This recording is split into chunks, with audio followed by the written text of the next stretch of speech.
6 months from now, you could be running a 5K, booking that dream trip, or seeing thicker, fuller hair every time you look in the mirror. Through Hers, you can get dermatologist-trusted, clinically proven prescriptions with ingredients that go beyond what over-the-counter products offer. Whether you prefer oral or topical treatments, Hers has you covered. Getting started is simple. Just fill out an intake form online, and a licensed provider will recommend a customized plan just for you. The best part? Everything is 100% online. If prescribed, your treatment ships right to your door. No pharmacy trips, no waiting rooms, and no insurance headaches. Plus, treatments start at just $35 a month. Start your initial free online visit today at forhers.com/talk. That's forhers.com/talk. Compounded products are not FDA approved or verified for safety, effectiveness, or quality. Prescription required. Price varies based on product and subscription plan. See website for full details, restrictions, and important safety information. This episode is brought to you by Progressive Insurance. Do you ever think about switching insurance companies to see if you could save some cash? Progressive makes it easy. Just drop in some details about yourself and see if you're eligible to save money when you bundle your home and auto policies. The process only takes minutes, and it could mean hundreds more in your pocket. Visit Progressive.com after this episode to see if you could save. Progressive Casualty Insurance Company and Affiliates. Potential savings will vary. Not available in all states. Time and time again, detection-based cybersecurity solutions have failed to stop ransomware. It's time to rethink your posture. ThreatLocker offers a zero-trust approach to endpoint protection that stops ransomware before it strikes. ThreatLocker delivers a deny-by-default strategy where you choose what to run, then block everything else. The result? No stress about the latest malware, because with ThreatLocker, you block it by default. Take charge of your cybersecurity and gain control over your environment. Visit ThreatLocker.com today and stay one step ahead of cyber threats. What's up, buds?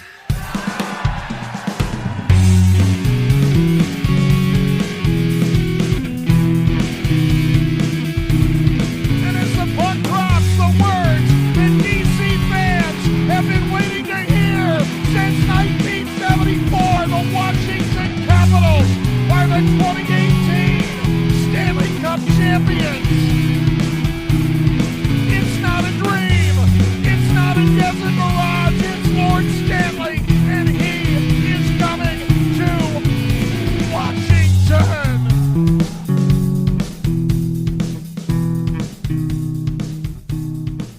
Welcome back to Japers Rink Radio. I'm your host, Greg Young, and today we have Adam Stringham back. I promised everyone that the good old partner would be back. So Adam, how you doing today, man? I'm good. How about yourself? I'm good. It's actually a beautiful day here in Copenhagen. So we've been sipping some Aperol Spritz, or at least I have. My pregnant wife is not, needless to say, but it's been very nice. How's Texas treating you? It's good, man. It's good. Feeling a lot better after Game 4 than I was after Game 3. So yeah, I would say probably even better after the whatchamacallit, the third period specifically of Game 4, because there was quite a bit of panic in after Game. I would say after the second period that I don't actually think was warranted by the game. But anyway, so Adam, just kind of thoughts on the last couple of games. Obviously a big difference between 3 and 4, but kind of what's been your read of things as they head back to Washington D.C. as of recording. I Game 3 was obviously terrible. I don't think there's really another way to kind of describe it. That's probably don't have a lot of any positive things to say about the game. I mean, I guess Ovechkin scored, which is always a great thing, but playoffs, that's not quite enough to kind of get us there. I mean, there was a fight on the bench. That was something. That was kind of cool. I mean, you got a nice Tom Wilson meme, like the crying Tom Wilson meme, right? That was from that one. Although I thought he was very mediocre that game for the most part, and really did not help himself with a very unnecessary 10-minute penalty. But but there you go. No, I mean, I think the Capitals basically got outshot, almost 2-1 in that game. Yes. I was actually in the car for most of it, had it on the radio, and it was, a neutral broadcast. And I will tell you that I don't think I have ever listened to a broadcast more, and I was like, oh my God, the Caps are just getting hammered. Then I go check the stats, and they were getting hammered. The descriptions were not off. And I think going back and kind of watching the highlights, I mean, you just kind of, it was the same things that we saw in the kind of final 10 games of the season, right? Where Yeah. it was just lazy play.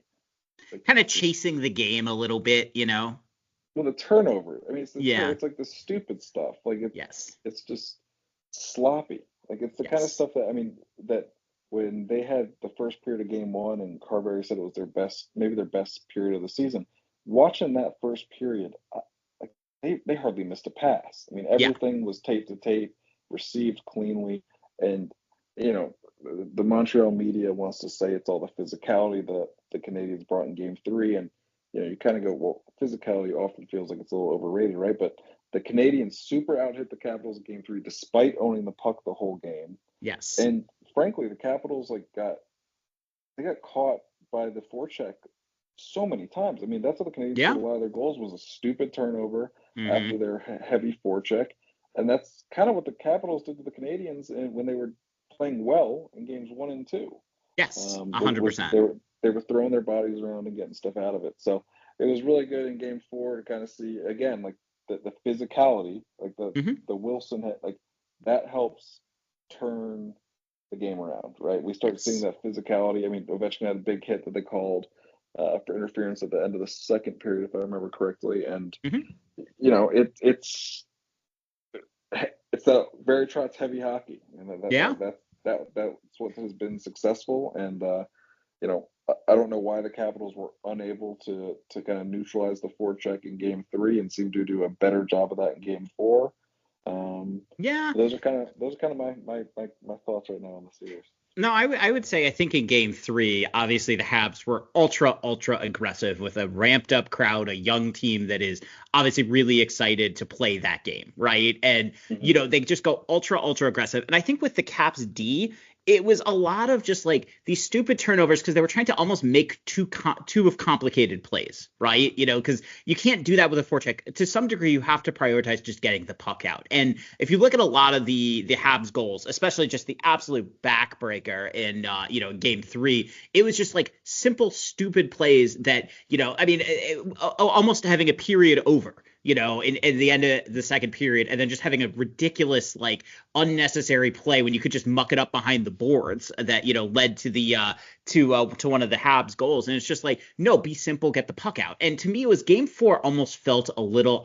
I like the comparison to Trotz because it felt a little Trotzian. I mean, that was by far, I think, the best 60-minute defensive effort by the Washington Capitals. I mean, if you look at the Habs goals, you have one that's a little fluky, and then you have another that's a power play goal, and that's something we'll obviously talk about. But I think they were able to kind of simplify things a little bit. Their D were much better at just making simple plays up and out of the zone. And if you're going to have an ultra aggressive forecheck, one, it's tough to maintain that for 2 straight games, and two, if you're able to make simple plays, you're going to catch forwards in off positions, which obviously happened a little bit on the Majapani goal and on the kind of fluky Brendan Duhaime goal. Well, fluky in the sense of it was a little bit of a weird bounce to get it in, but you look at it, and I mean the Habs are just way up ice in a lot of these situations. I mean, one, obviously it's the Wilson hit, but I think they were able to simplify their game and really kind of let the game come to them a little bit and just kind of let the Habs over aggressiveness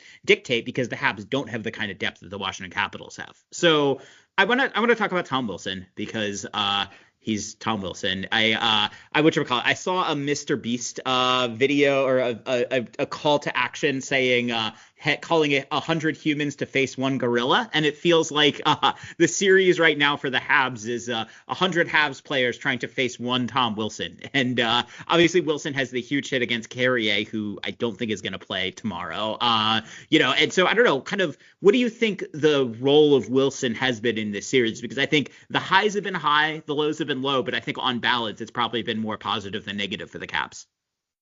Yeah, I mean, like, he's a pest. I mean, that's kind of who he is. I mean, at his best, right, it kind of felt like it was not quite like a Brad Marchand, because Wilson obviously is bigger, tougher, and really can lay the body, but like he gets under guys' skin, right? He's a chirper. He's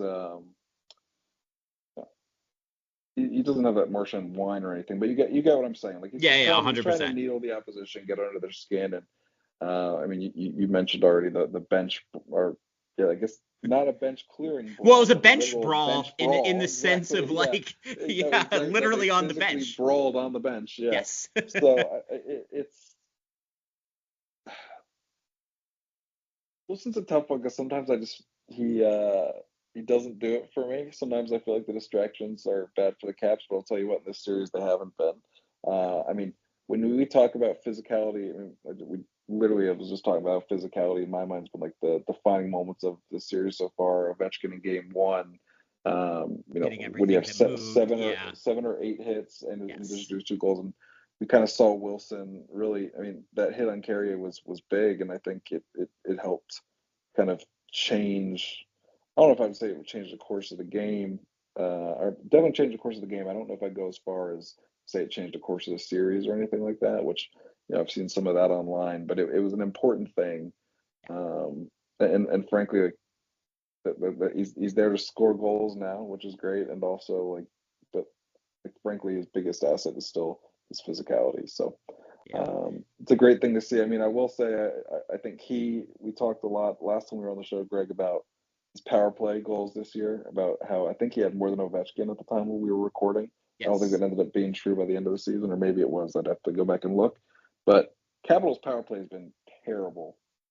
So far this series. I mean, been stinky. 10%, including they had an extended 5-on-3. And they I mean, and they I really don't generate all that much on that 5-on-3. Yeah. I mean, and Wilson's also a big part of the penalty kill, right? And and the penalty kill's 62%.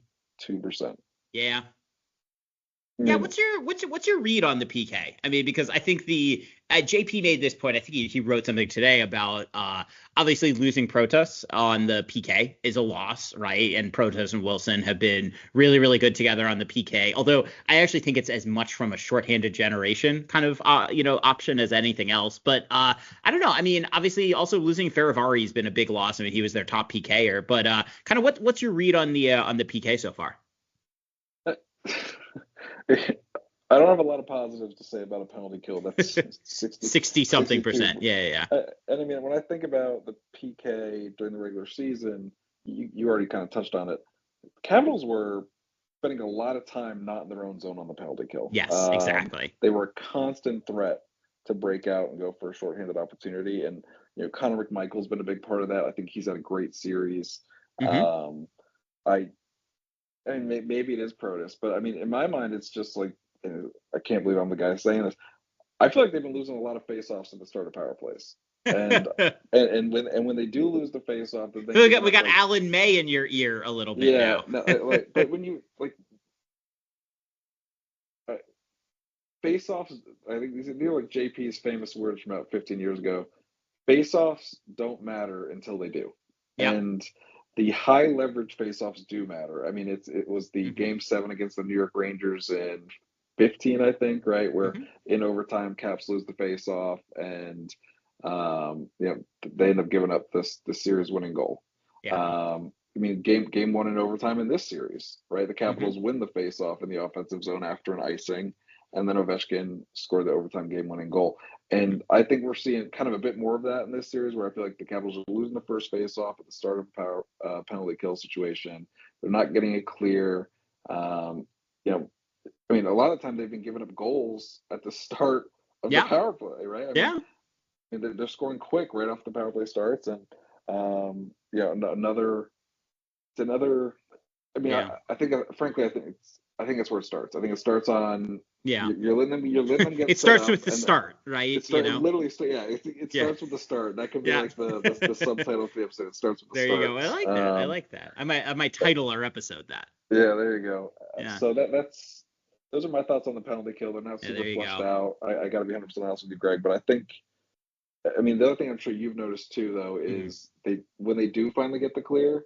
Or when they get a chance to try to clear, how many times have you seen them not get it out of the zone? Yeah, or only get it. I mean, and this is like a subtle thing, but getting it out down the entire ice versus just clearing it out to the red line. Like, there's a lot of kind of stats on that. Exactly. Because that matters quite a bit with that. And so I think for me too, we talk about like Protas and Wilson on the PK and why they're so good together. And, I think the offensive threat that they pose I mean, I look at games like they had this game against Detroit. Now, granted, Detroit was falling apart. But they had these two shorthanded goals, and you could see when Detroit had the power play just how reticent they were and how over careful that they had to be when you have that kind of offensive threat. And it just feels like the Habs don't have to worry about that at all. Right. There's no threat of a shorthanded chance right now without those two on the ice together. And so, you can take chances. Yeah. I mean, obviously Lane Hutson's been really, really good at kind of running the point on the series. And, I think you can kind of just, you can run your power play and there's not that little thought in the back of your head of like, oh, maybe they're going to,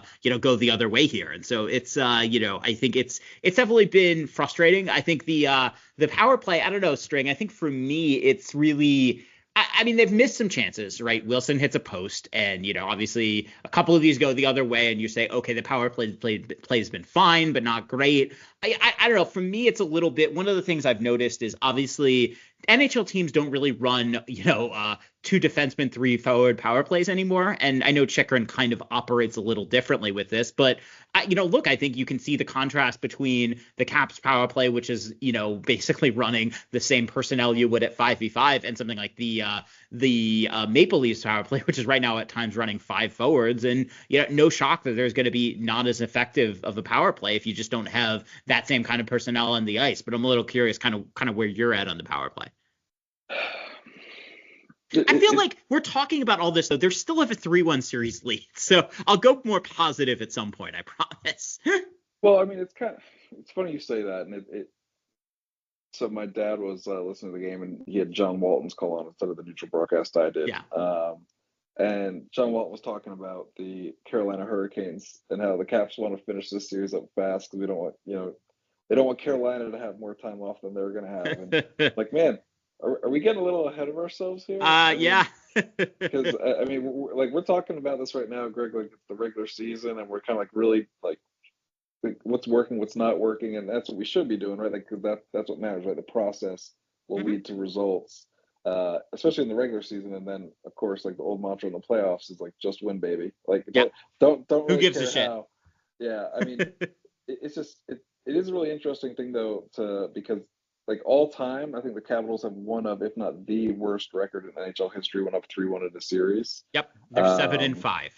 7-5. Which it's it boggles the mind how is, bad they are. It does. Like it really is something special. So, getting back to what you're specifically saying about the power play, the Capitals' power play was so bad for what was like 2 straight months. Mm-hmm.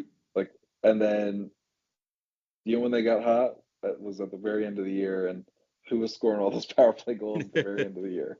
Yeah, it was Ovechkin. It's like we're 15 years in, or like to the once they moved him over to the OV spot in the power play, or 12 years ago now, and like I still, honest to God, think the power play lives and dies by Ovechkin. If the Capitals try to force the puck to him, it doesn't always work. I mean, this is like a broken record to people that have been a long time listener, like. The Wilson spot, which used to be the Oshie spot, which was the Troy Brouwer spot, like that guy has to be a threat. Yes. And you need the guy on the half wall to also be a threat because if you don't have a shooting threat on the opposite side, they get to cheat really hard on Ovechkin. Yeah. I mean that's why there's still you see them kind of try to do the swap a lot. Like they're running the Carlson Ovechkin swap, I think, more than I have seen them do in the past. But frankly, I haven't really noticed the Capitals do a ton of stuff differently on the power play right now. I would agree with that. I think it's been a little stale. Yeah. Yeah. But it did work at the end of the regular season, and I don't think they really changed a lot for that either. Like they just kind of got hot.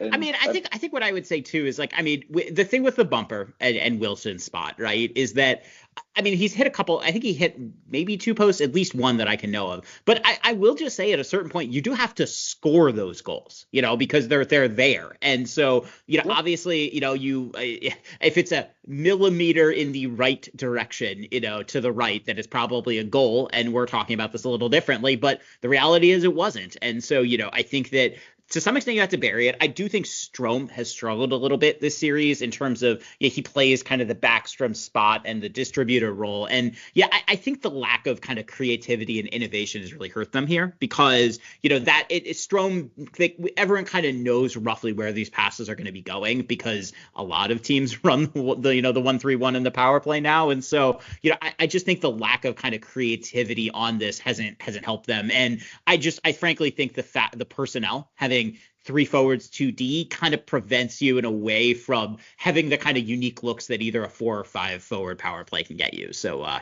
think that's kind of my read on it. But one thing that people have a lot of reads on, Adam, is the referees. I guess there's just been a lot of complaining about Tom Wilson's hit, that it was illegal. It wasn't. I don't know. I guess, have you noticed that anything with the refs that's just been unique to the playoffs, or is it just I don't know, I'm really struggling with why there's so much outrage here because this is kind of what we all expected going into the playoffs. So I guess I'm a little just baffled in general about what's going on here and kind of why everyone is complaining so much. Well, I think it all started with that game 1 Alexiev check to the the cross check to the head. It was a penalty, but there's 8 million of those. That's just the reality, all the time. Yes. And I feel like that's almost like what Wilson's doing, the crying thing about. It's because the whole Canadian media, right? All those guys just went, just typical, I don't know. This is gonna sound. It's the Montreal Canadian, if it's not in our favor, it's unfair. And look, it's a conspiracy against us. Which everyone knows the only conspiracies that the refs ever have are against the Capitals, and so I really just.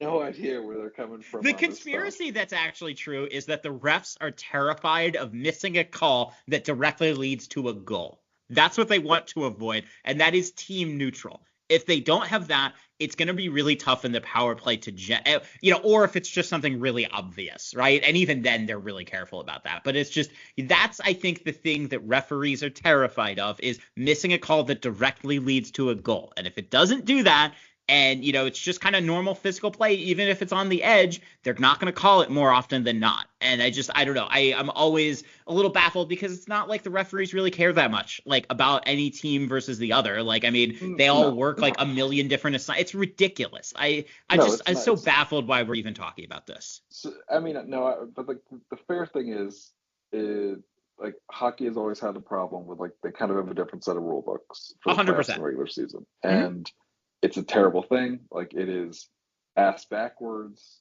It is the let them play mentality and it's not just the official. Honest to God, I think there are people in the league that think that's a good way to go, and I think there are a lot of prominent voices in the media that think that that's a good way to go. But it's not. Letting them play means you officiate the same damn rule book, whether it's Game 7 of the Stanley Cup Finals or Game 1 of the regular season.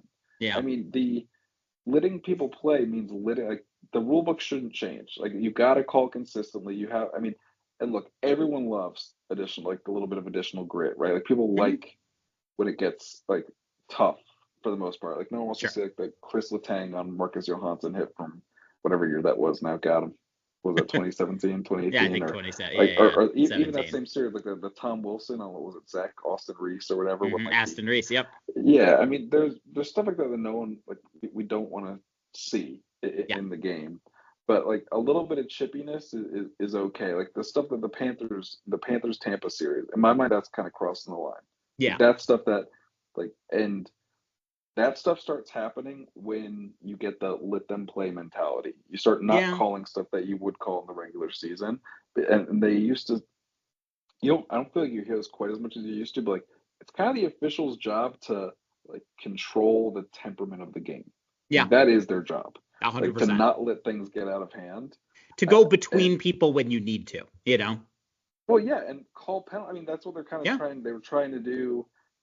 And I've actually seen a lot more of this playoffs than I feel in general, where they'll just be everyone on the ice got a 2-minute minor for roughing or something. I was that's a.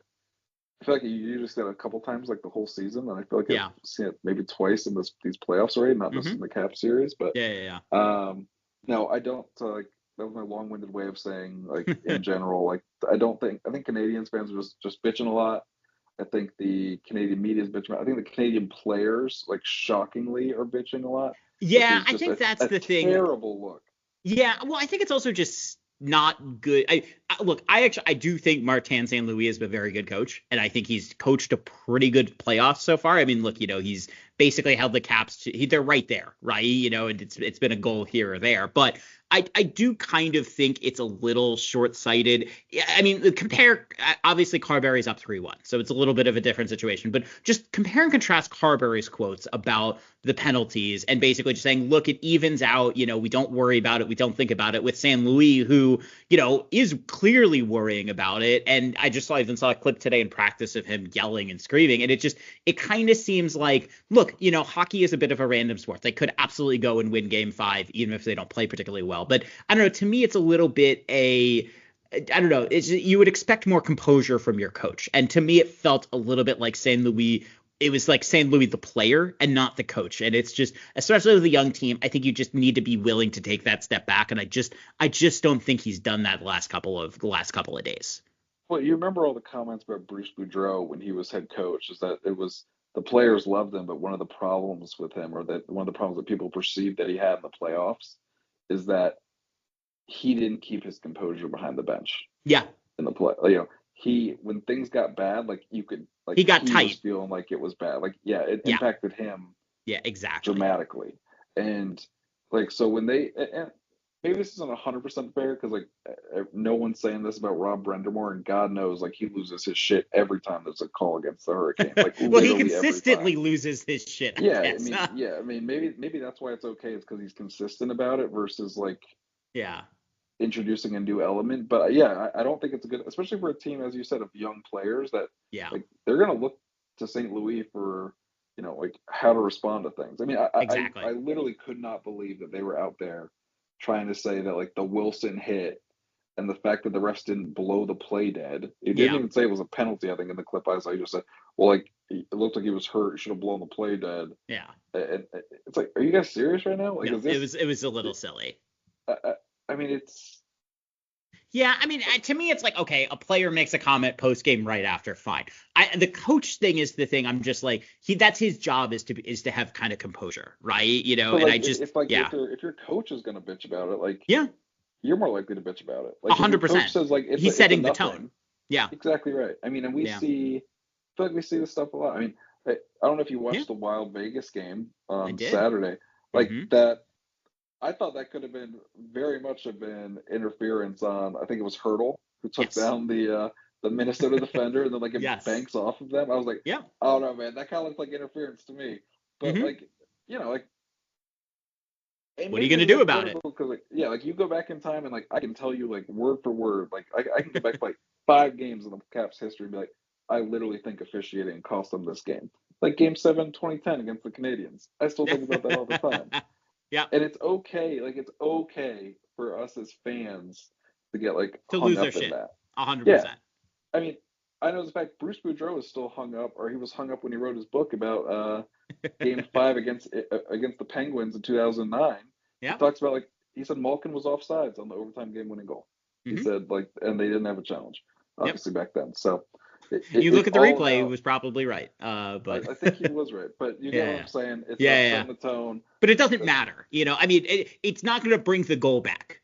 You know what I mean? I think that was one thing. Carberry did something I actually think that was really smart in Game 4. So, and that I was stupid with. So in Game 4 in the Japers Rink a group chat messaged just these radical line combinations that I was proposing. And, just because I was like, okay, I think, like, after Game 3, this is your chance to do a reset. But Carberry did the exact opposite. He rolled the same basically personnel. And there were some subtle tweaks. I think, for instance, Chikrin and Carlson saw a lot more of Suzuki than, and he tried to get Sandin and Roy away from them, which was good. But, I think that, Carberry has, I think, really shown some growth and maturity maturity as a coach, because, that's just something. I mean, he's a second-year head coach, and he's already just thinking, okay, what's the message I can send? And it's been calm. And I think that the team, it would have been really easy for him to unravel. And I saw a lot of people post the clips of the Boudreaux thing from the rant, right? After one period of frustration. And, everyone was like, oh, I want him to do that. But in reality, if he does that, the team is going to feel that. And it seems like he's done the opposite, and it's worked, and I think that that's been one thing I've been really impressed with Carberry with, is that he's maintained his composure. And I think you do that both by setting a really good tone and also making decisions that reinforce how, that your tone is consistent. Right. And so I don't know. I've been impressed with Carberry. Like, I think this is obviously, let's see what their effort level is tomorrow. We've seen a lot of game fives go poorly. And, I think that's kind of always one of the subtle things when you blow a 3-1 lead is you have them on the ropes in game 4, finish it out.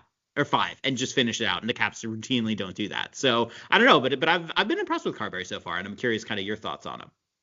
I think it does look like the Capitals made adjustments between games 3 and 4, and I think that's 100% they did. We go back in time, like what was the complaint about, like, even Barry Trotz a lot of the time, or again, it was like they didn't know how to mix it up when the playoffs came, because Todd Reardon was the worst example of this. Yeah, he didn't change anything. No. Like, he was just rolling them out, and like, look, I'm sure there's stuff that they could tweak with the line pairing, and I think I was just reading about how Lars Eller basically was stapled to the bench in the whole third period of game 4, which is interesting. But I've been impressed by Carberry. I think he's going to win the Jack Adams, like, without a doubt. I think I was looking at the Athletics poll, and I think it was literally like 90%, I think, of their writers had him winning it.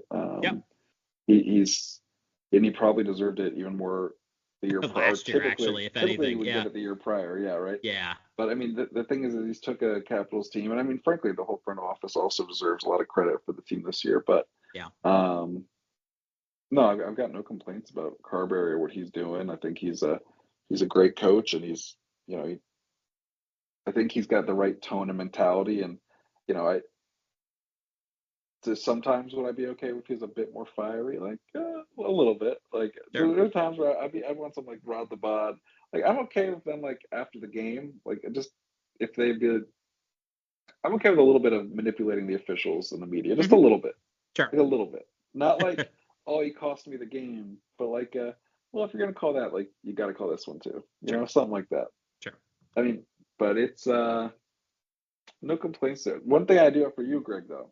Go for it. On. Like, I think the Capitals have given up 3 or 4 goals in the final 90-ish seconds. Of periods in this series.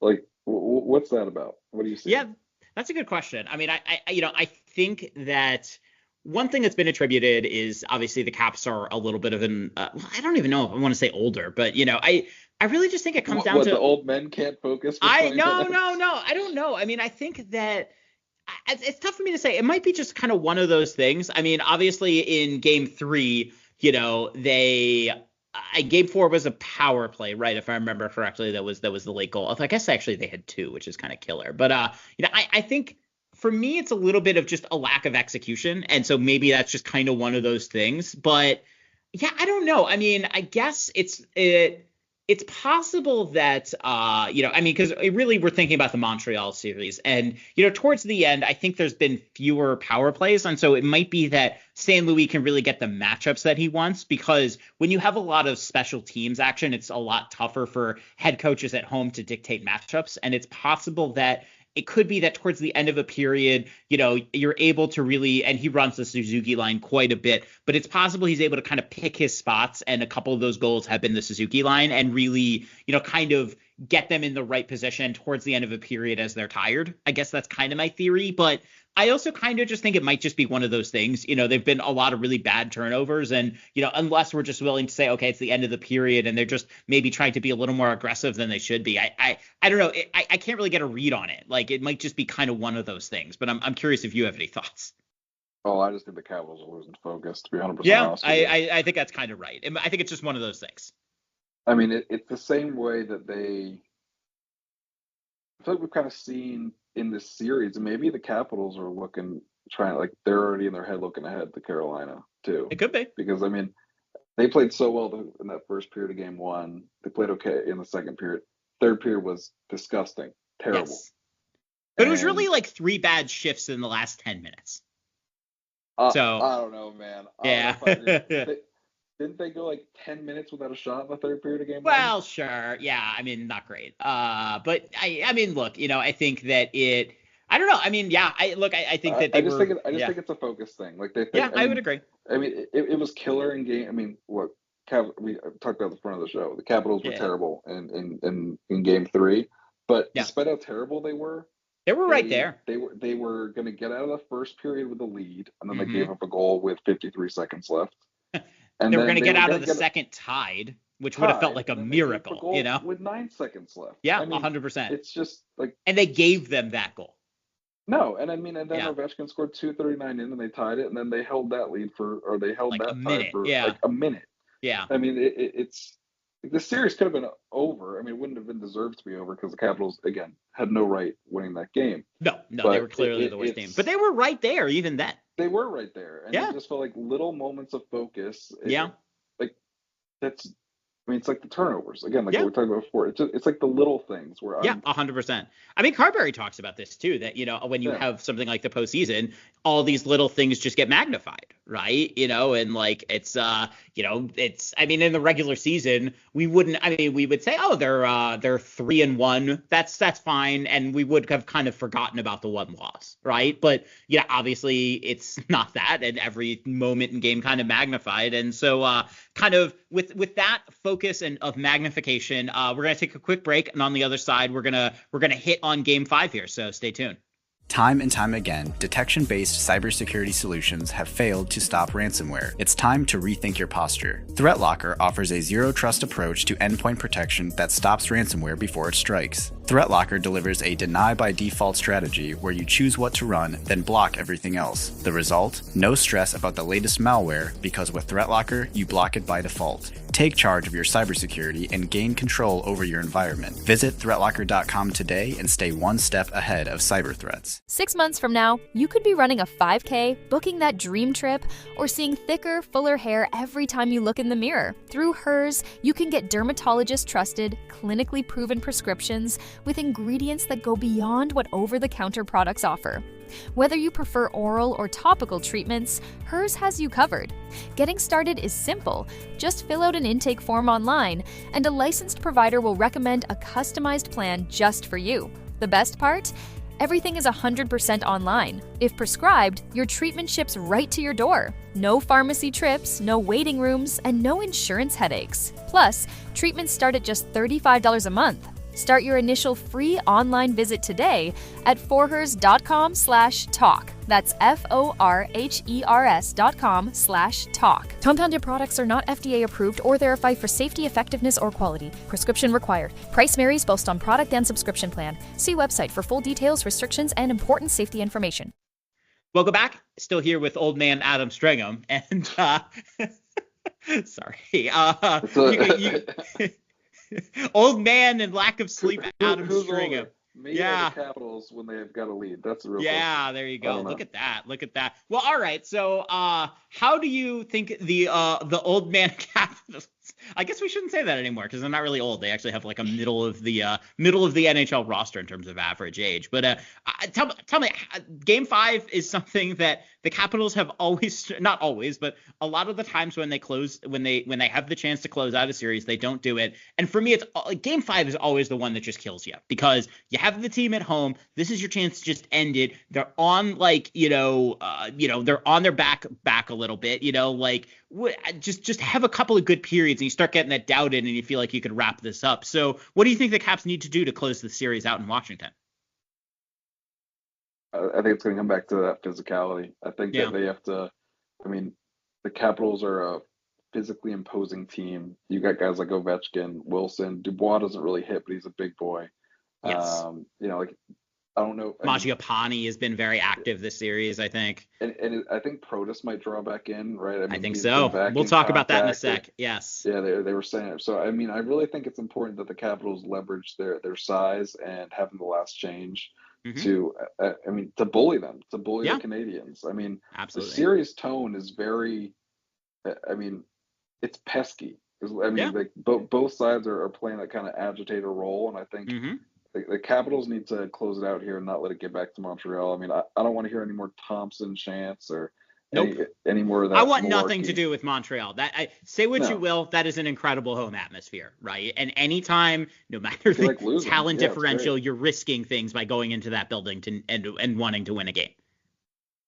Yeah, I mean, like the greatest thing that's ever happened there is Alex Ovechkin like making the joke looking up at the jumbotron with the two girls dancing during the All-Star game because Mm-hmm. Montreal's basically been borderline irrelevant for the last 20 years. So I Yes. think I think it's time to close them out and let them get back to golfing. Absolutely. I mean, I look at this and Adam, one thing we talk about physical attrition. So the Canadians at practice today were minus Brendan Gallagher, Josh Anderson, and David Savard, who were all taking maintenance days. And for people that don't know, when you take a maintenance day, it can mean a lot of things. One of the things it typically means, though, is that you're beat up and really tired.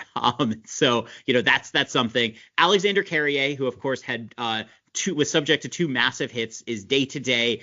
I've heard the expectation is that he's not going to play, but we'll have to see. And also Samuel Montembeault, who I don't also think is expected to play. And I've heard speculation. It's definitely something in the lower body. There was a replay on the Sportsnet broadcast saying he was grabbing something around the hamstring or groin area. So that seems pretty dour. So I don't know. To me, it's just you have a really beat up team that this is the Caps' chance to launch a KO. I would say the first period is going to be super important, right? Have a good physical period, be on the front foot, and just make them start to doubt. I don't even think, obviously getting a goal or 2 early is really good, but to me, it's just getting the right tone set. And if they're able to do that, I do kind of wonder, now we're in game 5, if all the physical play and all the everything is going to kind of start to, creep in a little bit more. I do think the Canadians get a little bit of a favor by this extra day off between games. I would much rather them play tonight than play tomorrow, but, such is life. But I think that one of the things that this extra day might well do, Adam, is, as you were hinting at, allow Alexi Protas to come back. So I think he's going to be back. Do you? And if so, where do you think he draws in on the lineup here? I definitely think I'd be surprised if he's not back. Yeah. I think it's a sign of a winner's mentality that if he's ready to go, you put him in now. Like you play to win. You play to win the series now. You don't you don't play games about we're up 3-1, down 3-1, whatever. I think that I've always thought that's a little short-sighted because you actually hear about how these NHL teams work, and it's like, well, there's so much focus on just getting the guy ready and all the kind of minutia with that. The idea that they would try to game plan around that is just I just don't think it's actually realistic to how NHL teams are run. No, but I do think if he's like 90%. There's a chance that they would say, well, we're up 3-1 and we'll play him if it's 3-2.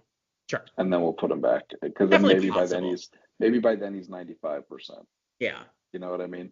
Well, to me, it was interesting. He was wearing the skate guard, in practice for the first time. And so, I think that's you do it. He's probably going to practice again tomorrow with it and just get him comfortable, because I think, to me, that's the absolute last step. And then he's probably ready to go. Yeah. Look, I think it's, which, by the way, if you're a hockey player, you should wear those.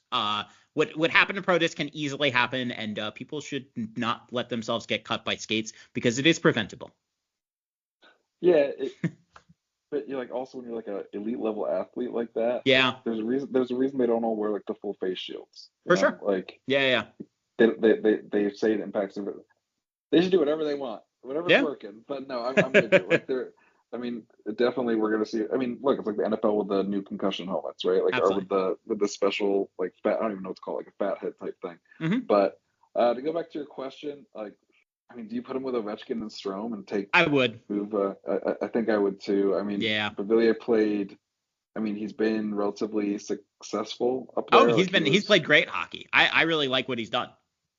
Yeah, he's done the most you could ask, but I think it'd be helpful to have him there. And that's where I'd put him. Sure. The question is, do you take? Who do you take out? You benching Leonard? No, I would bench Taylor Radish. I think it. Ryan Leonard I think has actually been very good. Granted, the third line obviously has been heavily sheltered, and I had thought this the other day. Would you maybe think about putting Beauvillier on the third line? I don't. But then I guess you have to figure out who? that. Yeah, that's the question, right? I mean, because you can't take Mangiapane out, and I actually think Mangiapane has been excellent this series. It's kind of tough, right? I just think the simplest thing for me is Taylor Radish out, and you put Beauvillier back on the fourth line. And you say, okay, yeah. And I think you say, look, this is ultimately, I think, our playoff lineup. That's going to be the maximal playoff lineup. The thing that also allows you to do is it feels like you roll 4 lines that you're comfortable with. Maybe the third they're not as comfortable with, which I actually think is a little short-sighted, but it is what it is. And because I think that if there's going to be a long run that the Capitals have, it's going to involve Alexei Protas playing a huge role in it, right? And so getting him up there, getting him as comfortable as you can for as long as you can is going to be important. And, I just think the net positive to me, I mean, the Caps need to generate secondary scoring. I think Ryan Leonard could do that. I don't think Taylor Radish can. And so I think to me, it's simple, numbers that, who do you think is actually going to help you win hockey games more? And I just think it's Ryan Leonard. So, I would keep him in, and I would sit Taylor Radish.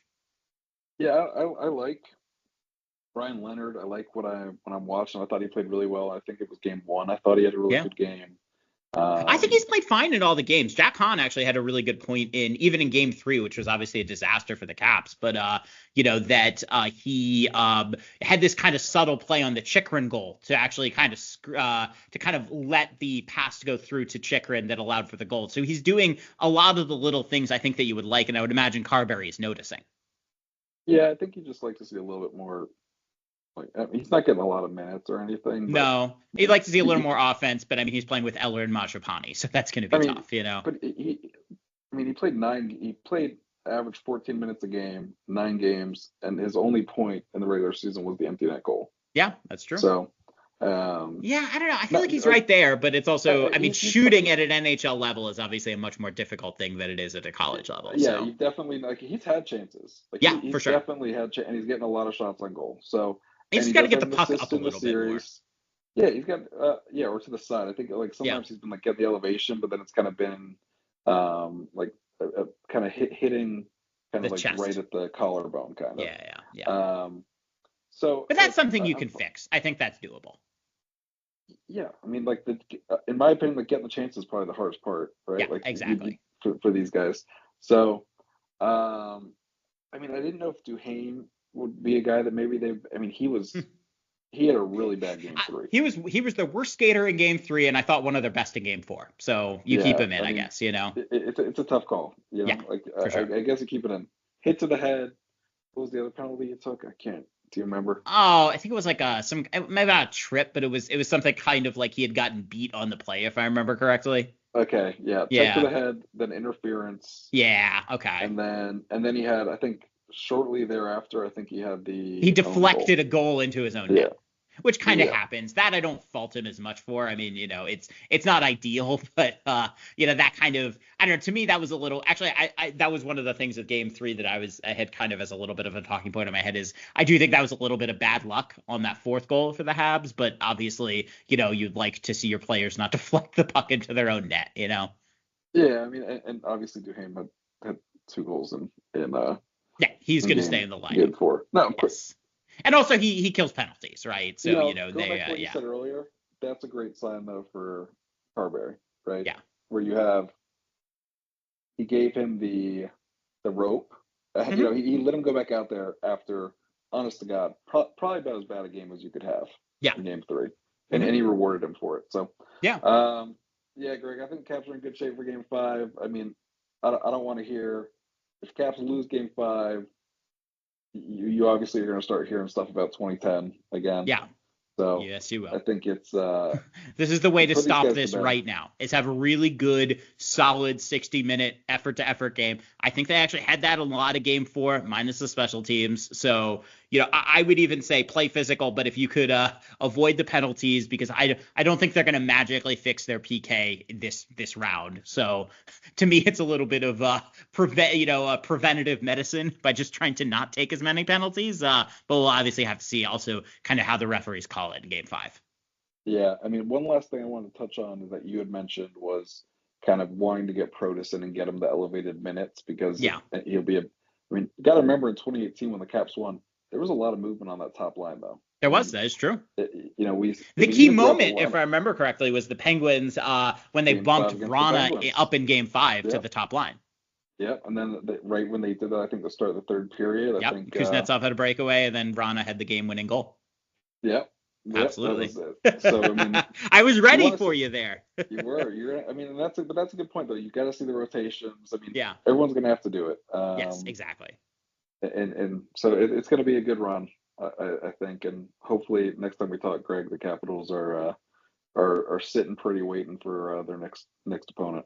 Yeah, it'd be great if the Caps were able to close it out tomorrow, and for some reason the Devils are able to win 2 games in a row. I guess 3 would be incredible. That would be great. At least get Carolina to Game 6, right? That would be nice. That those 2 teams play, and last time I saw, I think you can add Jonas Siegenthaler and Brett Pesce to the injured Devils list. So I don't expect there to be a Game 6 in that series, but it would be a nice little surprise if there was. Maybe Markstrom can be less terrible than he was in Game 4. Although I will say, I do want to flag it that actually, if you look at the possession numbers, the Canes have actually been outpossessed by a really shorthanded Devils team, and I do actually think this series is winnable for the Caps if they do make it that far. But obviously, this I think they're beatable. Actually, I really do. I've talked to Corey a little about this. We have our little chats, and I actually think they're more beatable than people think they are. Like I think they still have a lot of scoring issues with them.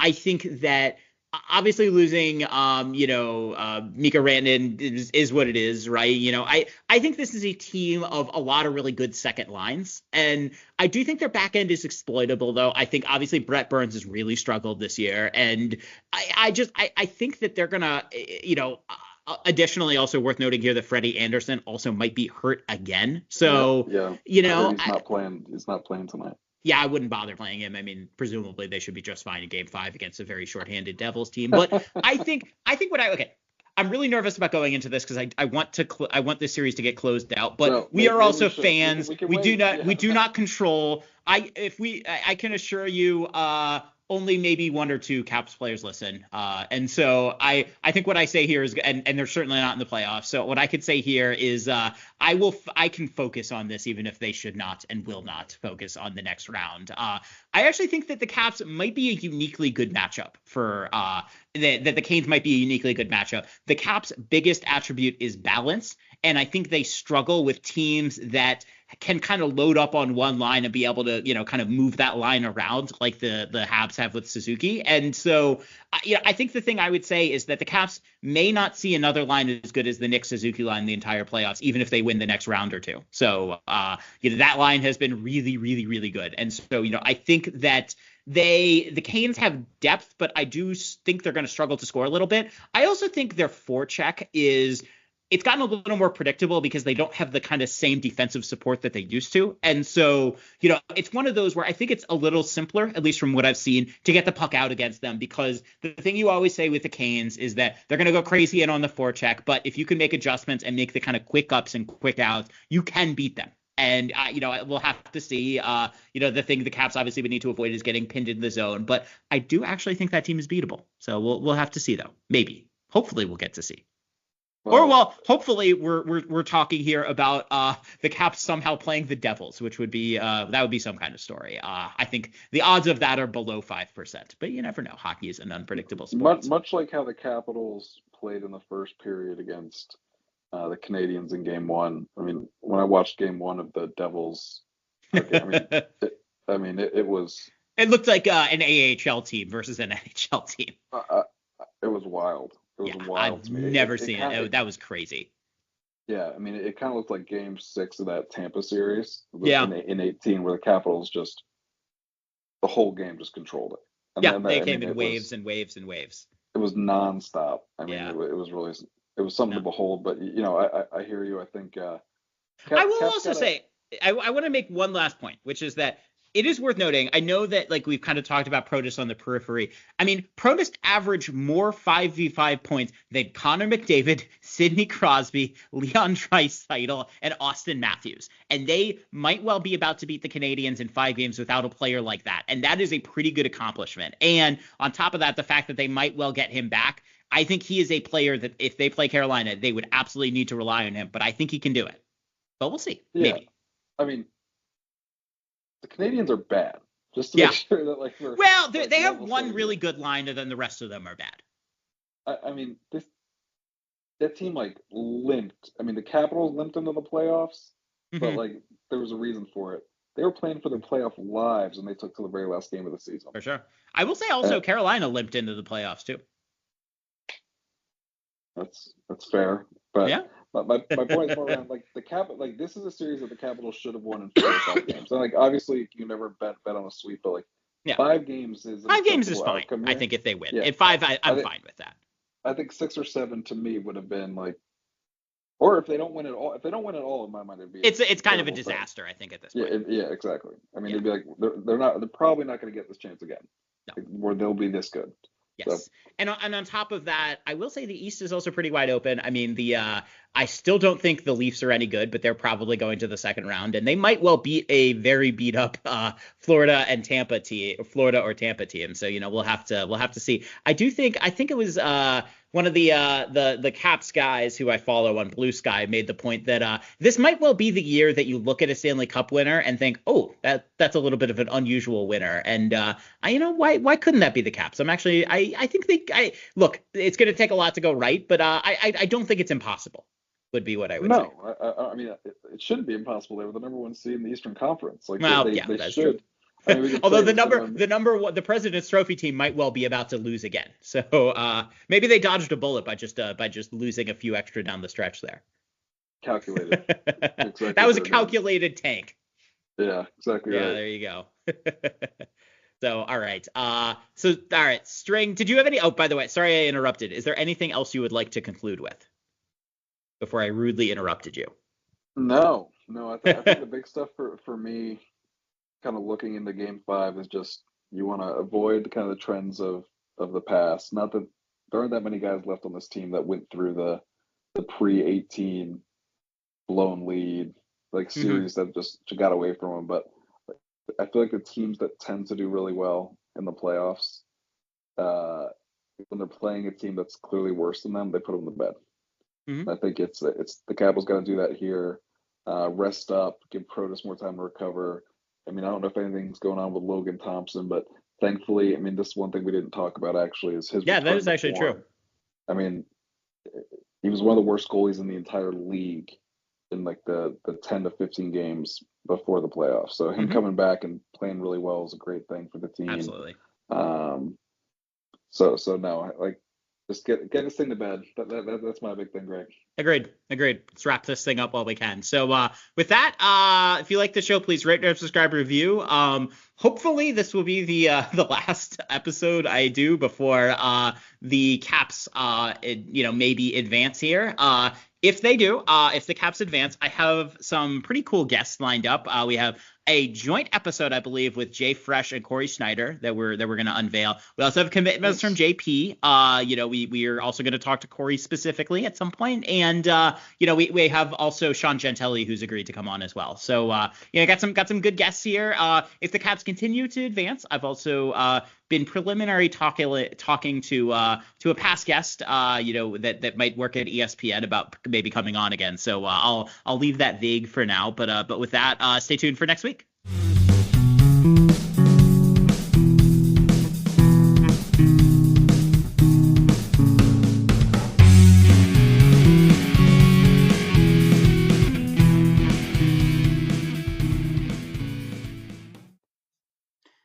Hi. So a disclaimer at the end of the show. I just want to clarify that I am not going to be taking money or any form of payment or remuneration for doing this show.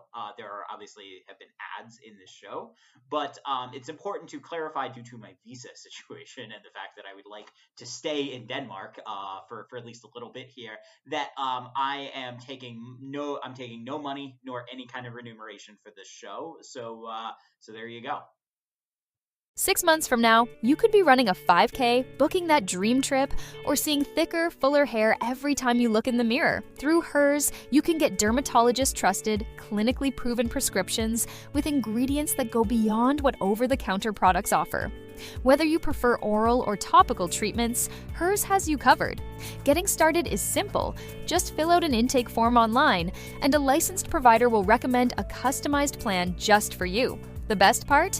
Everything is 100% online. If prescribed, your treatment ships right to your door. No pharmacy trips, no waiting rooms, and no insurance headaches. Plus, treatments start at just $35 a month. Start your initial free online visit today at forhers.com/talk. That's forhers.com/talk. Compounded products are not FDA approved or verified for safety, effectiveness, or quality. Prescription required. Price varies based on product and subscription plan. See website for full details, restrictions, and important safety information.